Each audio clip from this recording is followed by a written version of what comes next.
Let's get started. So welcome back to 6004. Today we're going to continue our discussion of circuits, moving on from combinational circuits to talking about sequential circuits.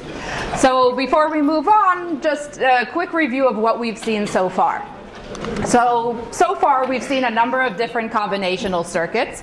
An example of one is this multiplexer over here, which has n inputs, and using the select signal, you specify which one of those n inputs you want to pass on to your output. Another type of combinational circuit that we've seen is the comparator. The comparator can take two inputs, A and B, and return a Boolean that says, is A less than B, is A equal to B, is A greater than B. Here's one we haven't seen before, but it's actually a very useful combinational circuit. It's called a decoder. Another way to think about this circuit is that it does what's called one-hot encoding. Anybody want to venture a guess as to what that might mean? Yeah? It has one big vector. Yes, so basically what it's doing is it's using its input to specify which one of the outputs should be set to 1, while all of the other outputs are going to be set to 0. And this is used for lots of different things, but one of the very common example is for memory systems, where you use the decoder in order to select which of the memory cells you're trying to access. Okay, and then here's one that hopefully with Lab 2 you're all becoming very familiar with, the ALU, or arithmetic logic unit. And so this is, a main part of any processor that you're going to see. You're going to have your arithmetic operations like add, subtract. You're going to have your logic operations like and, or. And then we're also having some comparison operations like is A greater than or equal to B. And depending on which function you choose for the ALU to execute, you're either going to get an output that's as large as your input, which is this example right here. Or if you're doing a comparison where you're just checking is A less than B, then you're going to get a single bit Boolean output, which is just going to say, 1 if the answer is true and 0 otherwise. Okay? Any questions so far? Great. All right, so today what we're going to do is we're going to move on from this. The key with combinational circuits is that they have to satisfy a few things. First of all combinational circuits need to satisfy the static discipline. Anybody remember what that means? Yes? Whatever your unit output has to be sort of higher quality or further towards the boundaries than your input, so that if you degrade a bit, you have room to still make it into the input region.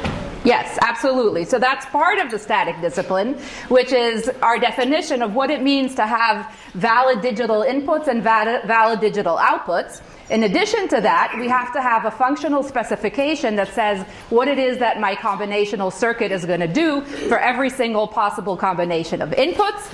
And we have to have a timing specification, which is going to tell us how long is it going to take for my circuit to produce a valid output once all my inputs are valid.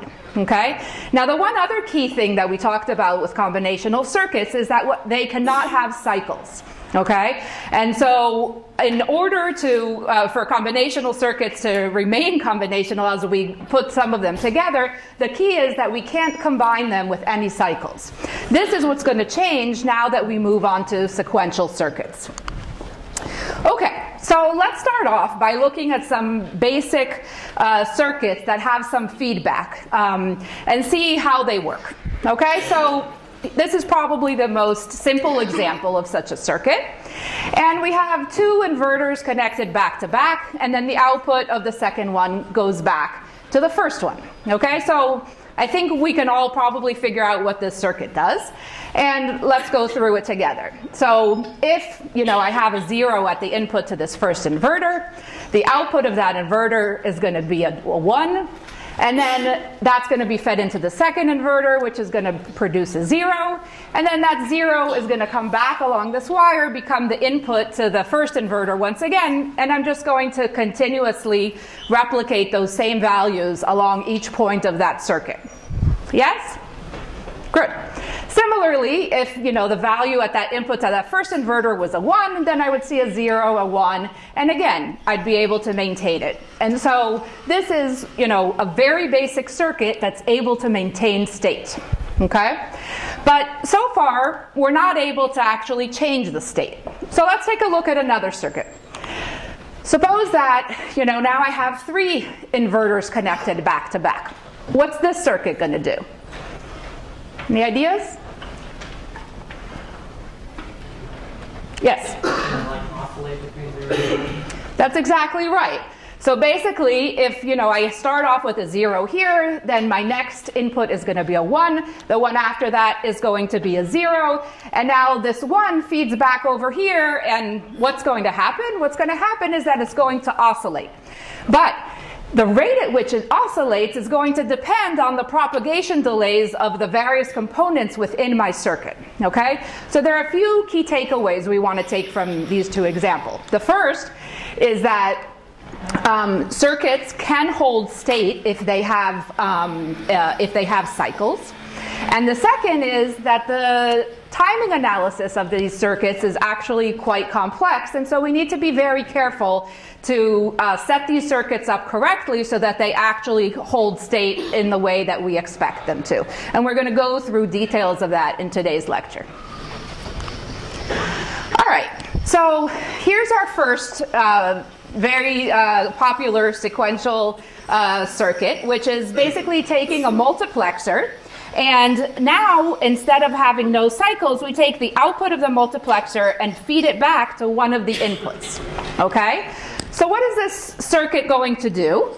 Well, if our control signal, the C, is equal to 0, then what's going to happen?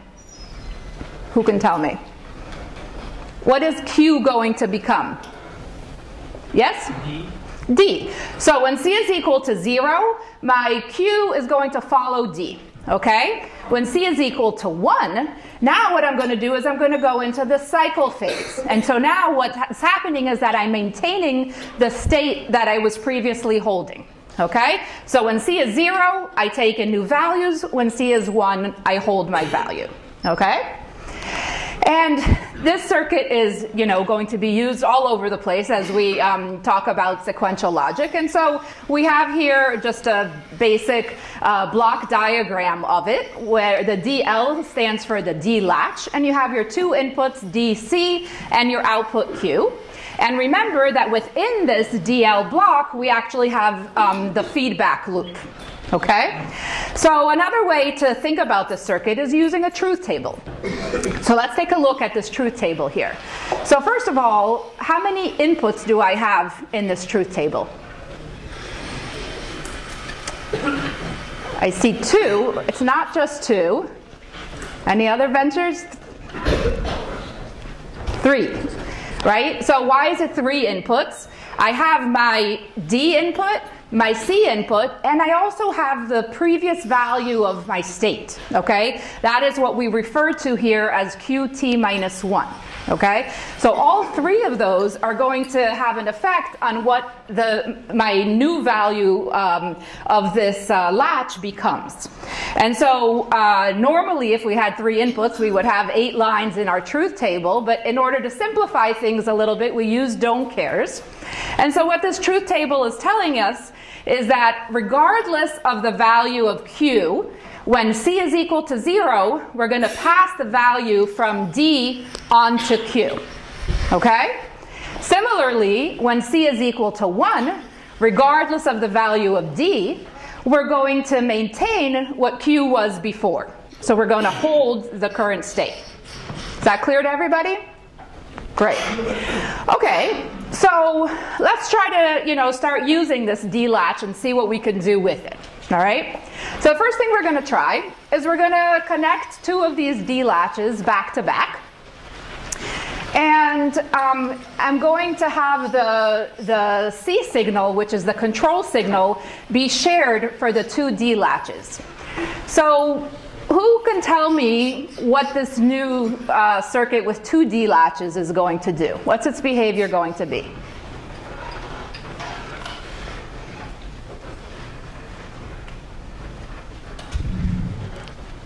It's okay to guess. All right, well, I'll let you know. So what's going to happen is we've set the control signal to be the same signal for both of these latches.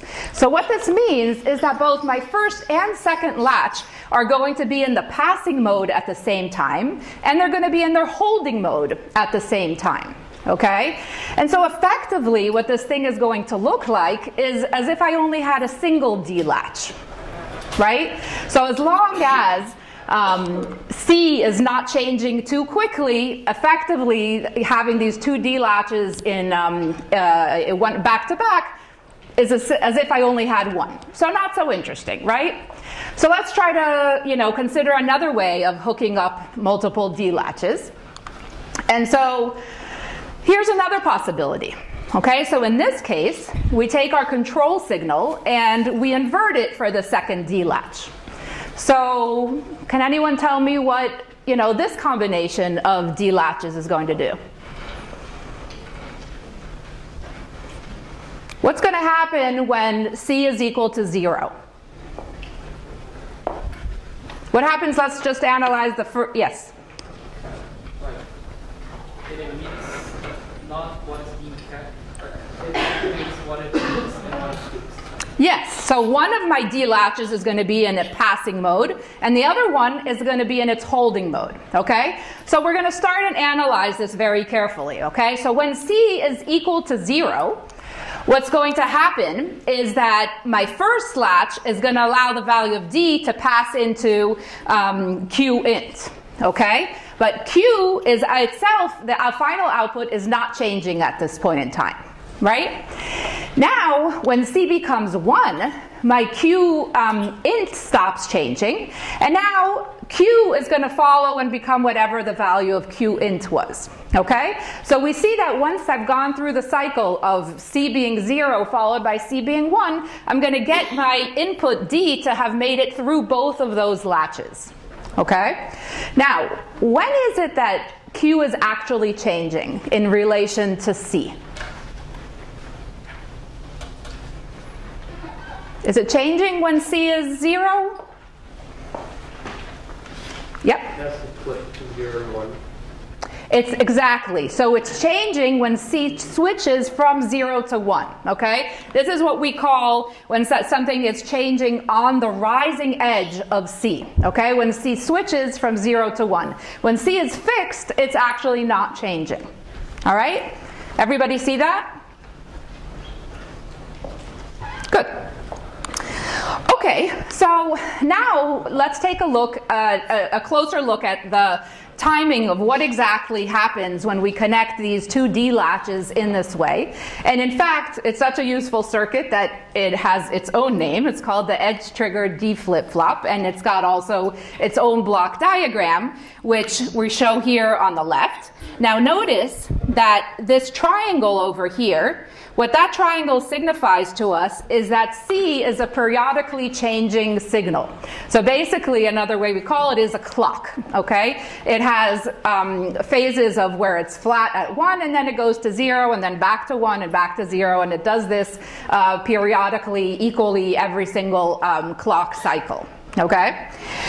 And so we want to analyze what it is that this edge-triggered D flip-flop does. So first of all, why do we think we call it edge-triggered? Yep. Because every time the clock switches, I guess, from 0 to 1, when the edge hits, then... That's exactly right, right? So we saw in the previous slide that the combination of two D latches in this manner is only going to change the output on the rising edge of the control signal C. And so here that's equivalent to changing the output on the rising edge of the clock, okay? So suppose my data looks like this. I'm trying to analyze what exactly my output of my flip-flop is going to look like.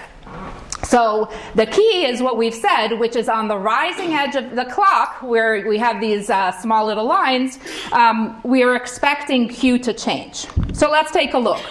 So specifically, if I look at my first rising edge of the clock, I see that at that time, D is equal to 1. So what I'm expecting is Q to follow it and to go up to 1. Yes? Good. On the second rising edge of the clock, D was equal to 0. And so once again, I expect Q to follow, and it goes down to 0, right? Okay, but what about the third rising edge of the clock? This one looks a little bit odd. What's odd about it? D's in the middle. Exactly, D is in the middle, okay? So the problem with this is we don't actually know what D is at that rising edge of the clock, okay? So the problem with this is that if D is changing around that rising edge of the clock, this leads to what's called metastability, where we don't know exactly what the output is going to do, okay? And so we want to avoid metastability at all costs, okay? And so we're going to see how we use our edge-triggered flip-flops so that we can avoid metastability. Okay? Any questions so far? Yes? In the case where we do get metastability, is that equivalent to just saying that whatever comes out is invalid? Yes, but you're not always going to know, because I mean sometimes it will be valid and it will, or sometimes it'll be invalid for a little while and then eventually come out. So the idea is we really don't want to worry about this case, and essentially we want to make sure that the way that we're using these flip-flops is that we're ensuring that D is not changing around the rising edge of the clock. And so if we ensure that, then we can be sure that we're not going to hit metastability, and instead our flip-flop is going to behave as we saw in the first two clocks, in the first two rising clock edges. Okay? All right, any other questions?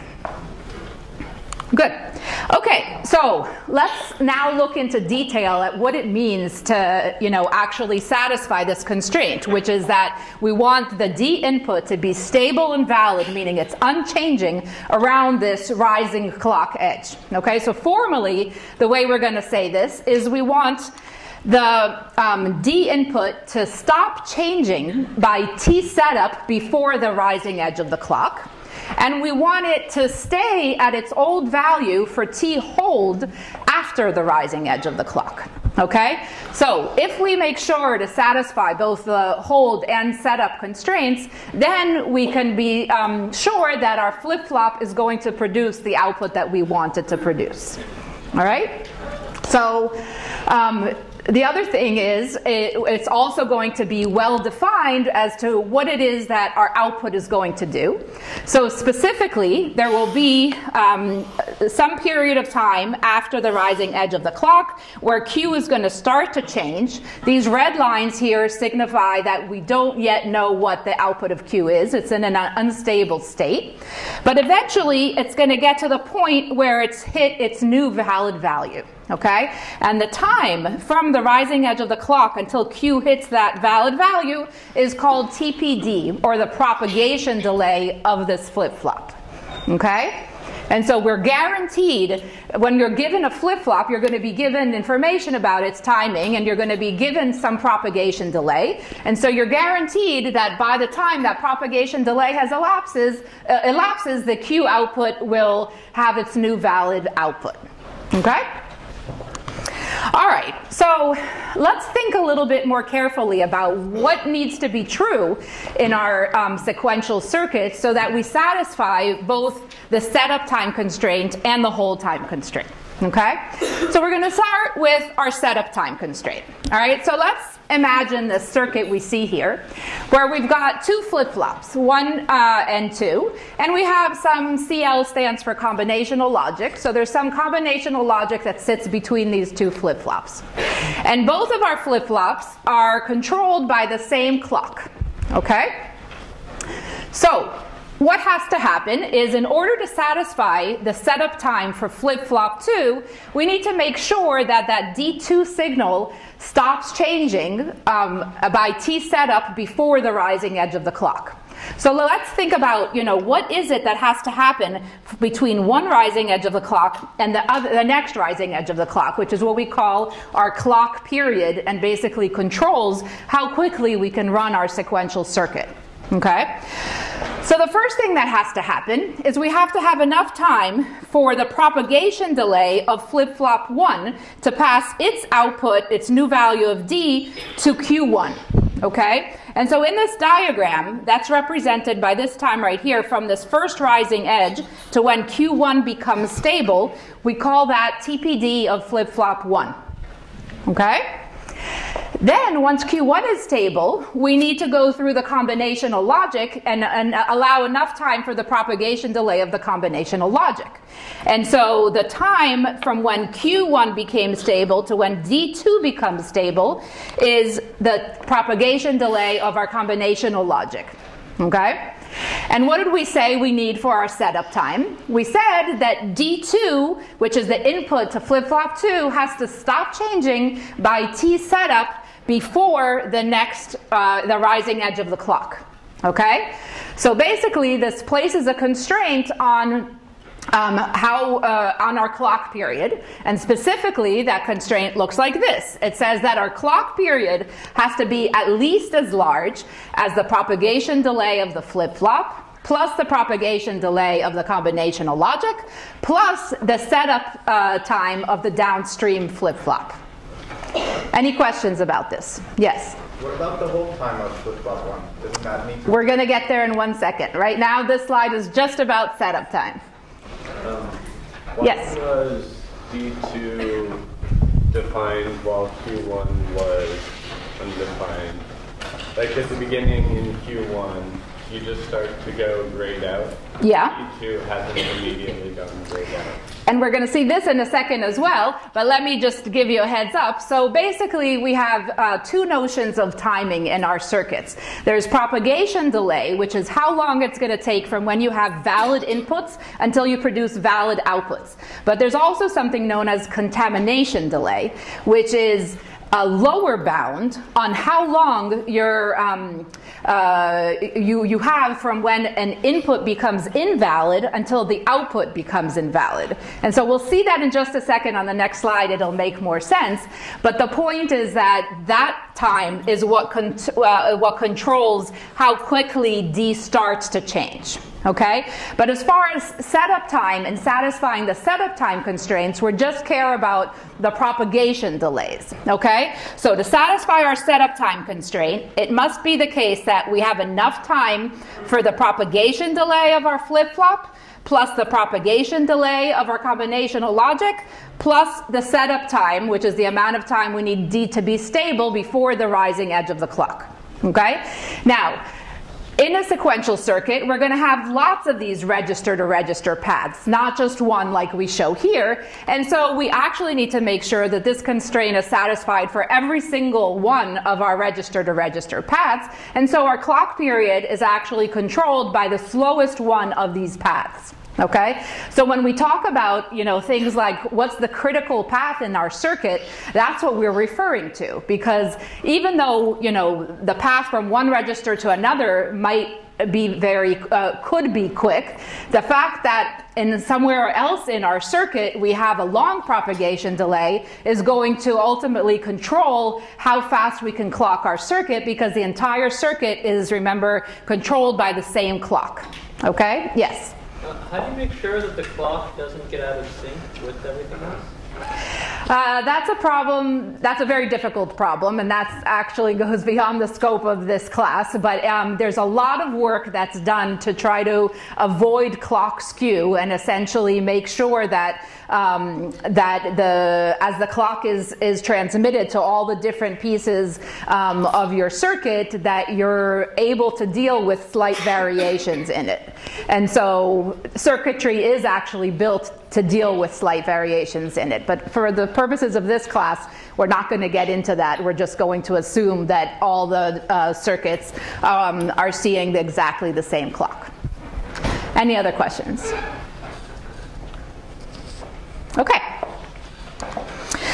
So So now let's talk about our hold time constraints. Okay, so as we mentioned, our propagation delay, which is our upper bound on how long it takes from a valid input to a valid output, is going to be used in determining what our clock period needs to be so that we satisfy our setup time. However, for our hold time, we need to think about contamination delays. Okay, we need to think about how quickly is it possible for these for these locations Q1 and D2 to start changing, right? What does it mean to hold D2 for a certain amount of time? It means that D2 remains at its old value for T hold after the rising edge of the clock. Okay, so what that means is that these contamination delays, which control the amount of time from the rising edge of the clock to when my signal starts to become invalid, okay, when my signal starts to change, this is known as the contamination delay. So the time from the clock to when Q1 starts to change is the contamination delay of the flip-flop. Okay, and then the time from when Q starts to change to when D starts to change is the contamination delay of our combinational logic. Okay, and so what has to be true in order to satisfy our hold time constraint for our flip-flop? What's the relationship between these contamination delays and our hold time? So the sum of the contamination delays have to be greater than the hold time. Exactly. Okay. So in order to make sure that that D is not changing into something invalid for at least T hold, so D hold is this time right here, it needs to be the case that the sum of these contamination delays is greater than the required T hold of our edge triggered flip-flop. Does everybody see that? Okay, and in recitation tomorrow, you're going to have a number of problems to work on to try to get a better understanding of this. Yes? So is this saying that you're able to, like, I don't know, race the change of something, that you start changing the input and then you're taking the output even though things are, like, propagating to go and change that, or? Yes, I mean, so you can get, things that are unstable in the middle because of the fact that we have these contamination delays. And so there are things known as race conditions, which can affect what exactly happens. But the idea is, what we want to really get across here is that when we're using our edge-triggered flip-flops, as long as we guarantee that we're satisfying the setup and the hold time, meaning that our inputs are not changing for that amount of time around the rising edge of the clock, then we're not going to run into problems. Okay, so we're waiting long enough. We wait the propagation delay so that any transients actually die out, and at that point we'll have the expected output. Okay. One other thing that I want to mention is that, it's possible that if you were to just build a circuit that by itself, the contamination delays that are given by the gates that you're using don't actually satisfy this. But that's dealt with our automated tools, okay? So if it happens to be the case that the sum of the contamination delays does not exceed your hold time, then the tools will automatically add some additional buffering, which is basically some additional combinational logic which all it's doing is adding delay in order to satisfy that hold time. Okay, so let's move. Yes? Is the hold time of FF1 equal to the contamination delay of FF1? No, so in order to think about the hold time, so it's just like FF2, except that you would have to analyze it starting from the previous rising edge of the clock. So you would have to look at everything from the previous register to the input of flip-flop 1 and think about, what could be affecting the input to flip-flop 1. So the reason we looked here at flip-flop 2 is because we know all the information about what could be affecting it from one rising edge of the clock to the next rising edge of the clock. Okay, so you always have to think about the entire period. All right, any other questions? Is there a relationship between propagation delay and contamination delay? No. But it's just it's something that for every gate that you use, you will have specs on what the contamination delay is and what the propagation delay is. Okay? All right. So let's talk about D flip-flops with a right enable. Okay, so far we've seen D flip-flops. Now all we're doing to it is we're adding one more control signal, which is a right enable. So what happens here? Essentially all we're saying is that this D flip-flop is going to work just like what we saw until now, except that it's only going to pass values from D to Q on rising edges where the enable is equal to 1. Okay, so if I look at my first rising edge, my enable is 0, and so the value of D does not make it to Q. Whereas on my second rising edge, my enable is a 1, and so now my D shows up on my output Q. Okay? And the way that we build this circuit is we basically take a regular edge-triggered flip-flop without enable, and we put a multiplexer in front of it. And what happens is we use the enable to be our control. And so let's understand what exactly is going on here. Well, we're saying when enable is equal to 0, we're going to keep the old value that this flip-flop was holding. When enable is equal to 1, we're going to allow new values to come through. And so we see the same thing demonstrated here in this truth table, which says when enable is equal to 0, our next state is going to be equal to our previous state. And when enable is equal to 1, we're going to take the value of D and pass it along, and that's going to become our next state. Okay? Now, note that in this truth table, I've excluded the C input. Okay? So it turns out that we actually don't need to show the clock input explicitly. And the reason for that is, well, it's actually explained on this next slide. The reason for that is because in this class, we're going to deal only with circuits that are synchronous. That means they're clocked. They're always controlled by a clock. We're also going to only deal with circuits where all of the different pieces are controlled by the same clock. And so if you put those constraints where you only have clocked circuits and they're all using the same clock, then we can actually go ahead and declutter our circuit diagrams and not actually show the clock connections in all of those circuits. And moreover, what's even better is that in our blue spec descriptions of these circuits, we actually don't need to worry about the clock. Okay, so that's something that you just want to keep in mind, that changes are only happening on those rising edges of the clocks, but as far as our descriptions in blue spec, you're not actually going to see that clock be described. Okay, so the next type of component that we want to introduce you to is what's known as registers. So registers are just a combination of a whole bunch of flip-flops where both the clock and the enable is shared for all of those flip-flops. So when might I want to use a register?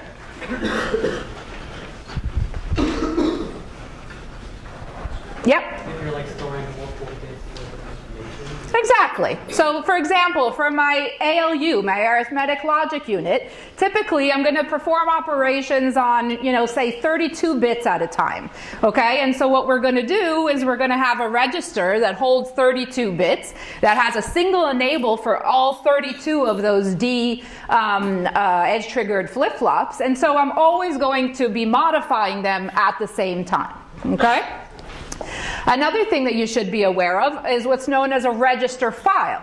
Now, register file is basically a combination of registers that share some common ports, okay? And so, for example, when we use our ALU, typically what happens is we don't have a whole bunch of independent registers that can feed this arithmetic logic unit. Instead, what we have is a bunch of shared registers which live in this register file, and you'll see that as part of any modern processor.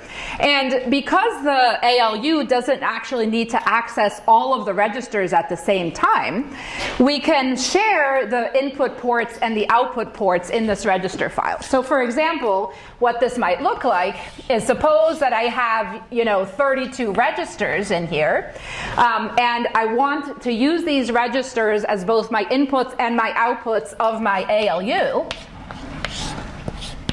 Well, I need, for my ALU, I need 2 inputs. So let's say I'd have one read port and another read port. And then for my output, I'd have one write port. Okay, so typically this is what a register file will look like, where you specify using a multiplexer which is your read port 1, which is your read port 2, and which is your write port. Okay, and so that's what we mean when we say register file.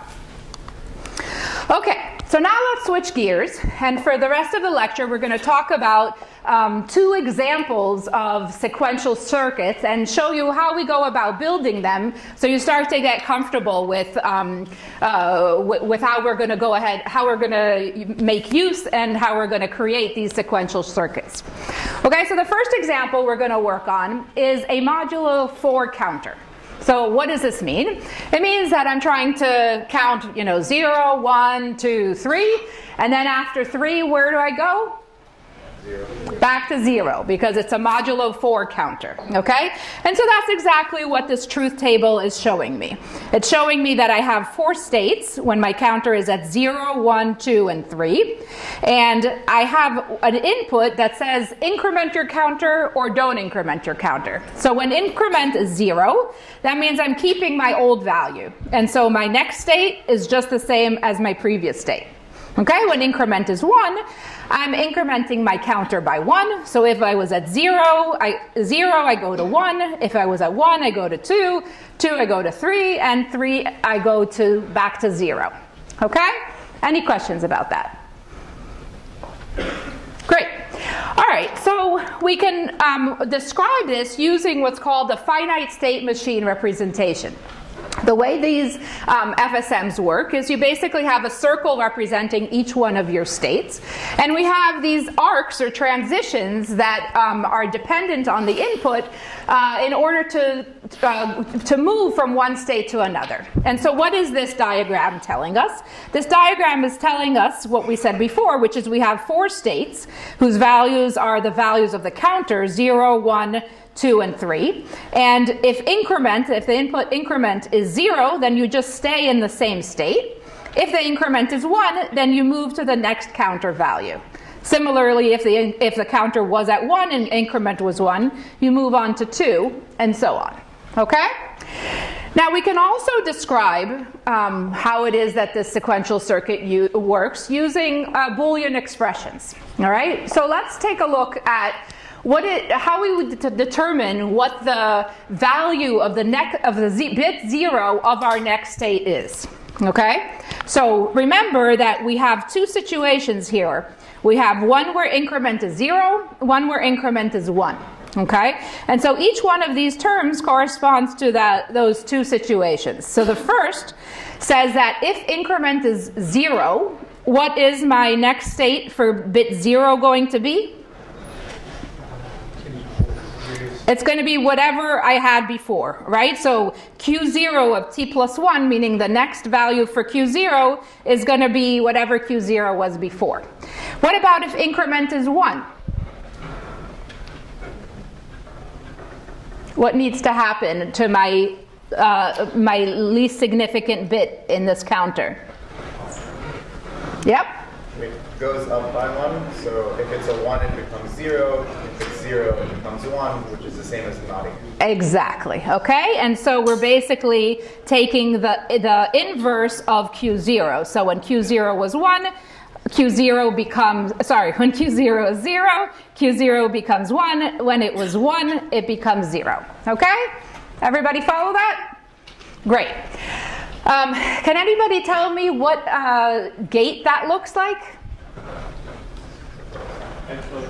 Exactly. So this is also equivalent to saying that I take the increment input and take the exclusive OR with my previous value of Q0. Okay? Now let's do the same thing for Q1. So once again, we say that when increment is 0, Q1 just keeps its old value. When increment is 1, we have two cases that produce a 1 for Q1. The first case is where the input was Q1 is 0, Q0 is 1. So that's what this term corresponds to. And the second one is when Q1 was 1 and Q0 was 0, and that's this term. And once again, you can simplify that to realize that you're taking the increment and ANDing it with the exclusive OR of Q1 and Q0. Okay? So now we're going to take these Boolean expressions and we're going to try to use them in order to actually build a sequential circuit that's going to implement this mod 4 counter for us. All right? So the first thing that we're going to realize is that, you know, we can use our D flip-flops to basically store the value of Q0 and Q1. So we're going to have two D flip-flops with enables. And the red line here stands for the enable. And what's going to happen? How am I going to control these D flip-flops? Well, we can take a closer look at these Boolean expressions and notice that the only time that the values of Q0 and Q1 change is when increment is equal to 1. Okay? And so we can simplify these Boolean equations to the following, where we basically say, as long as increment is equal to 1, then Q0 is just Q0 tilde Q0, or Q0 in the inverse of what Q0 was, and Q1 is what Q1 was before, exclusive ORed with what Q0 was before. Okay, so does everybody see that that's equivalent to the more complicated expressions that we had up here, with the caveat that increment is 1, because that's the only time that our flip-flops are actually going to be changing values.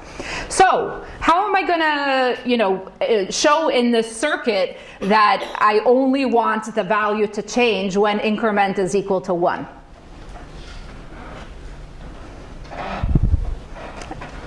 Yeah.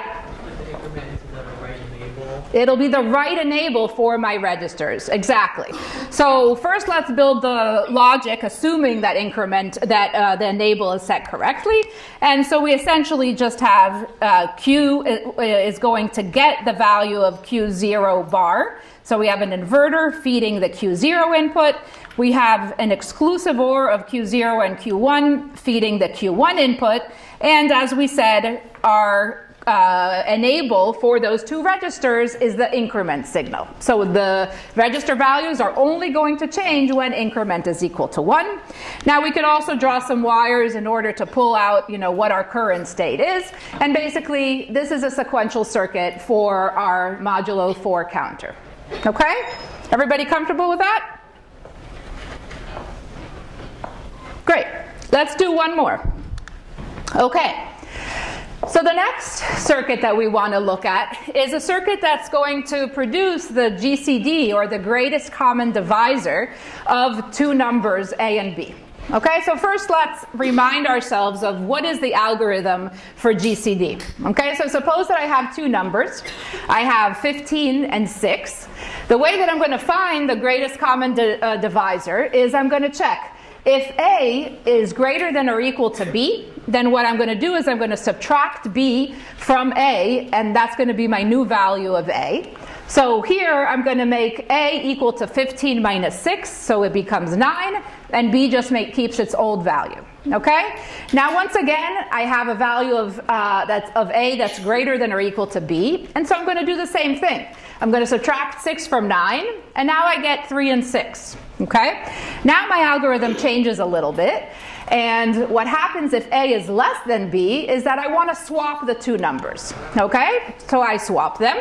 Now once again, A is greater than or equal to B, and so I'm going to do the subtraction that I did before. I get 3 and 3. Again, it's still greater than or equal to B, so I do it one more time, and now finally my A is equal to 0. Okay? When A is equal to 0, that means that I'm done with my computation, and the value in B is my answer to my GCD problem. Okay? So down below, what we see is some, pseudocode for exactly what we just said, which is that if A is equal to 0, we return B. Otherwise, if A is greater than or equal to B, then we continue our GCD with A being replaced by A minus B. And if A is less than B, then we run GCD with the two inputs swapped. Okay? All right, so that's our algorithm. And what we want to do now is actually build a sequential circuit that's going to do this. So, for starters, who can tell me, what element am I going to use for A and B? I'm going to use flip-flops. Are they going to have an enable on them?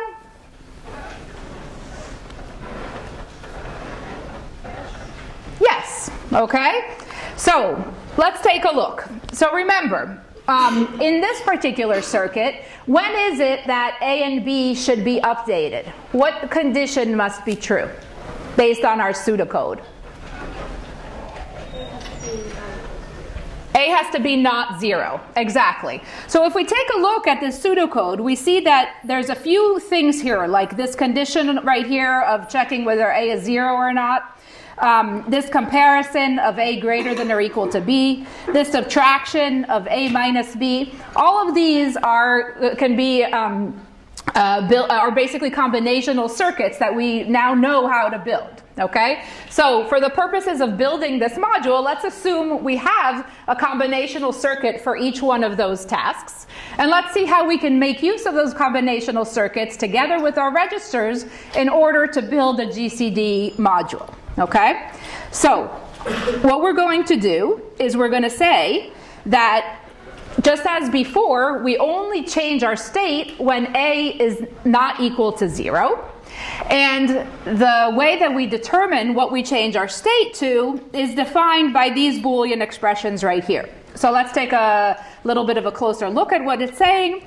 It's first determining this conditional value P, which is saying which one of my cases am I in? Is A, the current bit of A, greater than or equal to B or not? Okay? So if it is, meaning P is 1, then what I want is I want to replace A with the value of A minus B. If it's not, then I just keep, I'm doing a swap, and so A becomes B. Okay? Similarly for B, if A is greater than or equal to B, then I don't do anything to B. And if it's not, then I'm going to swap, so that means I'm going to replace B with A. Okay? Everybody follow those Boolean equations? Terrific. Okay, so now what I'm going to do is I'm going to say, well, I'm recognizing that the only time that I'm changing A and B is when the condition A not equal to 0 is true. So what do I do with that A not equal to 0 combinational circuit? Which part of my sequential circuit is it going to control? The right enable for my A and B registers. Okay? So here are my A and B registers with right enable. So the first thing that I do is I use that combinational circuit to control that right enable for A and B. Okay? So the only time I update them is when A is not equal to 0. Okay? Now, what else do I have to do? Well, I have two different cases of, what my next value for A and B should be. So if I have two cases, what circuit element can I use in order to select between two cases?